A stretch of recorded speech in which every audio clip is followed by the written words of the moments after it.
कशा प्रकारच्या? एका बाजूला सेलेससाठी न्यायाची मागणी होतीये, लोकांमध्ये संताप आहे, भीती आहे. तर दुसऱ्या बाजूला काही लोक असं पण म्हणतायत की जोपर्यंत ठोस पुरावे येत नाहीत तोपर्यंत D4V बद्दल कोणताही निष्कर्ष काढू नका, म्हणजे सावधगिरी बाळगा.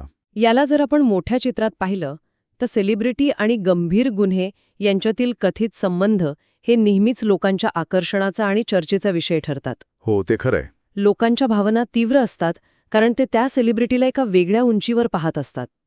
पण इथे हे लक्षात ठेवणं खूप महत्त्वाचं आहे की या प्रकरणात एका तरुण मुलीचा बळी गेला आहे आणि दुसऱ्या एका तरुण व्यक्तीचं भविष्य पणाला लागलं आहे. बरोबर. कायदेशीर प्रक्रिया ही पुराव्यांवर चालते आणि तिला तिचा वेळ द्यावा लागतो.